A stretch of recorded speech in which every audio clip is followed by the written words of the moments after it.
Let's get ready to rumble!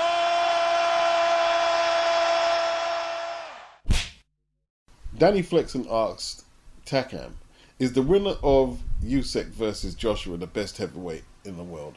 Or is Tyson Fury the best heavyweight in the world? And TACKAM replied, I don't like that question because I can say Joshua, I can say Usyk, or I can say Fury. But he says, until you fought all the top tier relevant heavyweights, I'm paraphrasing what he said, and beat them all, I can't say you're the best. Now, while I don't agree that you've got to beat all of them, you have to fight all the relevant contenders in your era to say you're the best. It's got to be someone who's fought all the relevant contenders. How can you be the best if you haven't fought all the relevant contenders? For me, if you want to be best heavyweight in the world, you need to fight everybody in the category, every heavyweight, and win them. So I can say, yes, you are the best heavyweight in the world. Yes.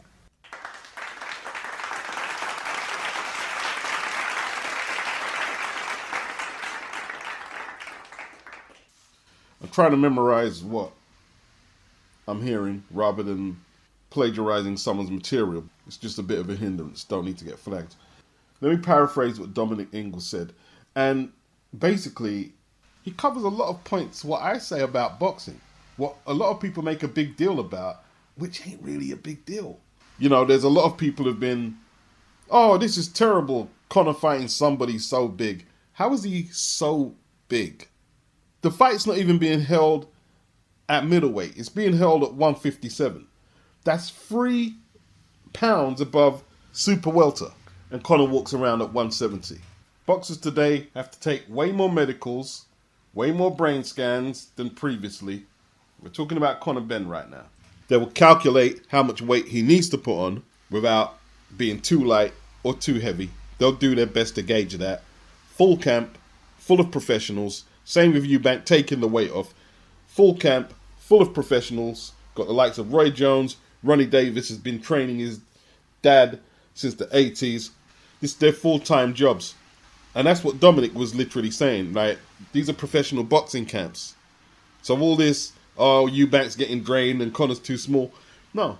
And DOMINIC also mentioned back in the day, before there was junior middleweights and light welterweights and junior featherweights, people jumped up 2, 3, 4 divisions with regularity. What's the big fucking deal? That's what boxers do. They cut weight, they move up in weight. If it financially makes sense to them, that's part of the job. Weight cutting is always dangerous. DOMINIC also said, for someone like Conor and a lot of welterweights, trying to make your regular weight is dangerous anyway. Now, he didn't say this, but I'm saying this. You could probably argue he's safer moving up to fight Eubank than he is taking on a really tough welterweight in his next fight. Yeah. Conor is probably at as much danger making welterweight as he is 157. Well, he's not making weight, as DOMINIC said. He's moving up, right? Trying to make your regular weight is dangerous. It's hard. It's difficult. It's messed up. I haven't got the stats, so I'm not going to try and quote stats. But that's where a lot of the injuries, when I used to read the boxing news, happened. People cutting weight to make weight limits. Eubank is the one taking risks, if you like. And DOMINIC's talking from experience because it was him who was training Kell Brook to fight Golovkin. You know the fight where the nut jobs say Eddie Hearn destroyed his career. He got paid $5 million for that gamble. You get compensated for your risk. They're not going to give you $5 million to sit down in the ring and eat cakes all day. You have to take some kind of gamble to get the money. That's why Golovkin said he would move down to, what was it? Did he say he'd move down to 154 or something to fight Floyd? So basically, he could have been a light middleweight. You know, when I watch sparring sessions, an old sparring session between Liam Smith and Kell Brook, very competitive sparring session. I have no doubt, if the circumstances met the need, you could well have seen a Brook versus Liam Smith fight at either 147 or 154. And to sum it up, DOMINIC said these guys do it for the money. Do it for the money. There's Joe Gallagher. Conor Benn and Eubank, a disgusting fight. It's a money-making fight. DOMINIC said, well, that's what they do it for. They're all money-making fights.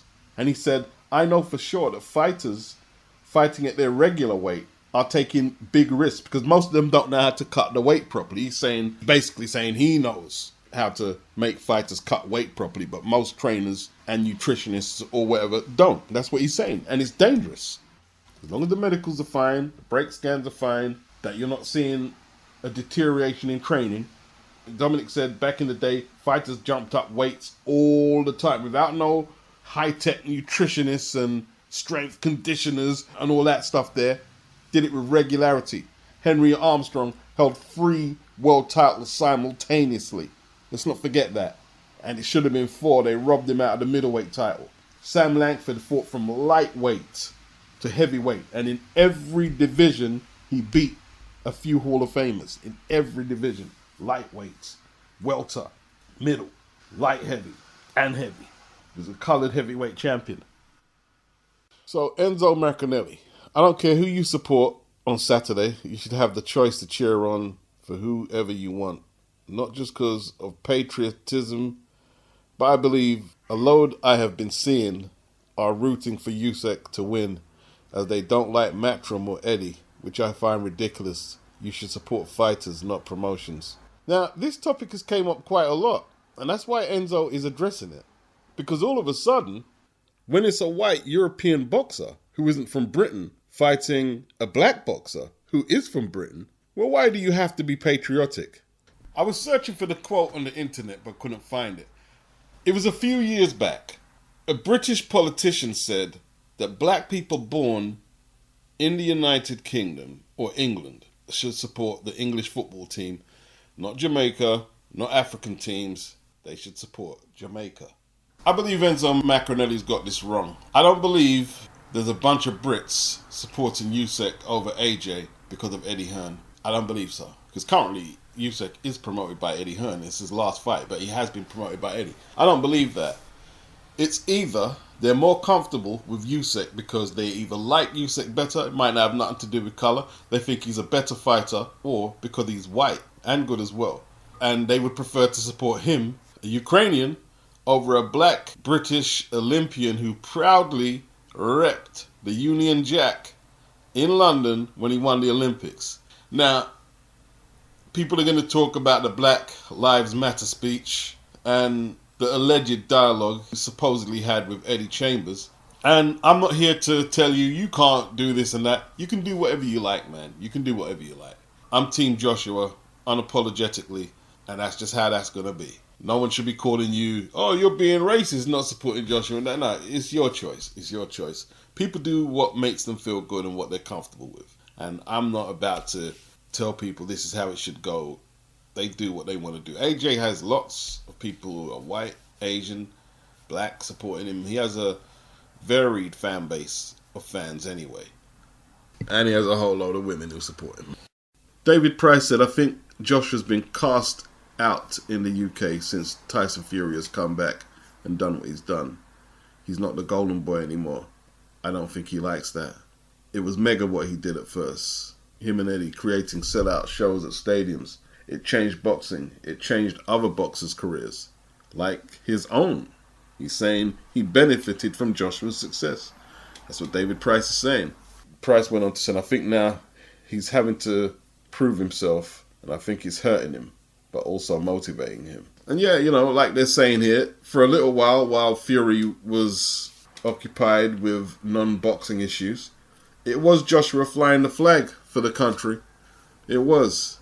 David Price seems to think the return of the Gypsy King has split fans down the middle, with many hedging their bets on Fury to keep the glory in British boxing. Price said that the fight being held in Saudi Arabia may play in AJ's favour. Price said, I feel like a lot of people would go and watch him and want him to lose if he was fighting in the UK, whereas that was never the case with Anthony Joshua before. Price said that he thinks it's good that the fight is taking place in Saudi Arabia and he can just go out and focus on the boxing itself. I don't know, it sounds like David Price is prematurely calling curtains on Joshua as a world-class heavyweight and attraction. Bit premature, Dave. Bit premature in my opinion. Like I said, man, hopefully for Anthony Joshua, relying on a fickle fan base for your own mental stability wouldn't be clever on Joshua's behalf. I see a lot of people finding all types of reasons why as British boxing fans, they're not supporting Anthony Joshua. But yo, fuck it, man. There's nothing you can do about that. And I don't actually believe Joshua cares as much as people think he cares, if they support him or not. Yeah, like a lot of people are rooting for Tyson Fury, even though he's only fought once in the UK in 4 years or something like that. AJ still has a big enough fan base for him not to worry about those who may want to defect and don't like him anymore. That's life. It's no big deal. Joshua is a grown man. He's exercised the rematch clause. This is what he wanted. He has more pressing issues to deal with right now, like restoring his reputation as the dominant heavyweight and being liked by some Brits or whatever. Fuck that shit. Let's go. Let's get it Saturday, man. Let's get it. Deontay Wilder versus Robert Helenius, official, October the 15th, Fox Sports pay-per-view. From across that side of the pond, a lot of people are saying it's a good return fight for Wilder, but pay-per-view, I don't think a lot of people across there are convinced.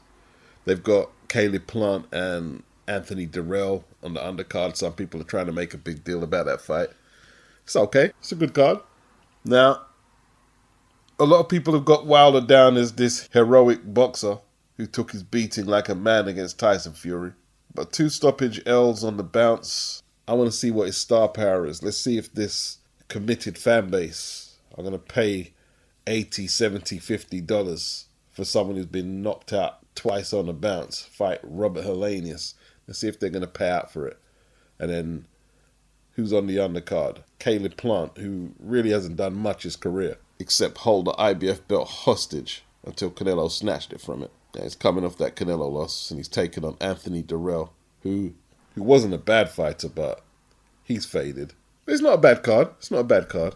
Be interesting to see how Wilder bounces back, his weight, if there's any residual carryover, mentally or physically, from the Fury fights. Helenius is coming off 2 wins on the bounce, 1 by stoppage and 1 by DQ against Adam Kownacki. He has a little momentum going there. Wilder and Helenius have sparred each other. Wilder also believes that Luis Ortiz will beat Andy Ruiz in spectacular fashion in their upcoming fight. And what was more scary is that he said we could perhaps see a 3rd Luis Ortiz fight. You know, you have to wonder when Eddie Hearn is saying he's made an offer recently to Shelly Finkel, whether AJ wins or loses against Usyk to fight Deontay Wilder, and they haven't got back to him. And Wilder's there proposing a potential 3rd fight with Luis Ortiz. Now, me personally, I've got Andy Ruiz. I'm picking Andy Ruiz to beat Luis Ortiz. Ortiz looked slow as molasses against Charles Martin. And while I was a little shocked to see Andy on the canvas against Chris Arreola, he looked to me like he's got faster hands than Luis Ortiz and has the younger and better legs. I expect Ruiz to win. Wilder, in my opinion, didn't think about anything what I said there. There was no, okay, how did Ortiz do in his last fight? How did Andy do in his last fight? No breakdown in their abilities or anything like that. He's just trying to preserve his win. And if Ortiz looks good against Ruiz, that will make his wins against Ortiz look even better in his eyes. And that's what he was doing there. The Ortiz-Ruiz fight is not on Fox and not on Showtime. PBC are putting this on FITE. Now, what's going on?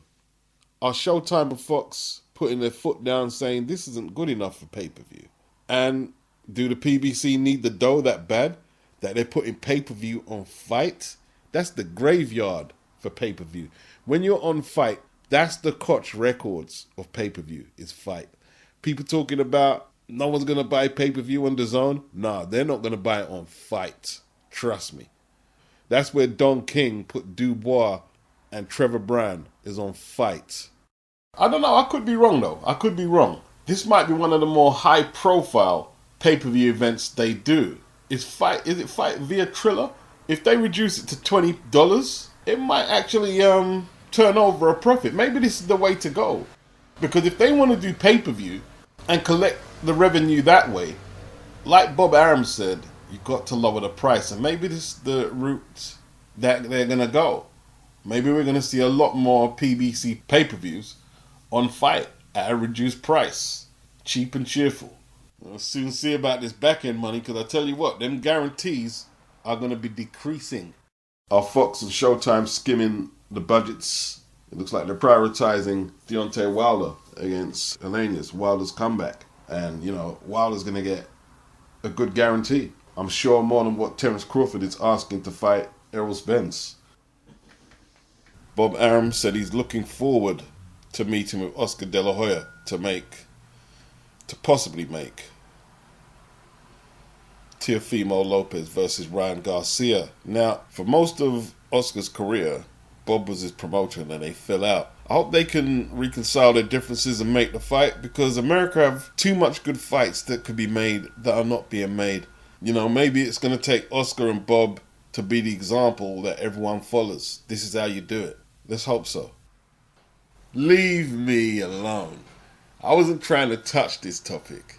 So, Frank Warren's October date for Artur Beterbiev to travel to London to defend his IBF, let's see if I can get this right, WBC and WBO titles against Anthony Yarde has been postponed because Artur Beterbiev has an undisclosed injury. Now, at 37, the wear and tear might be catching up to him a little. Didn't he have surgery on his leg? Wasn't he sick the other year and had to postpone fights?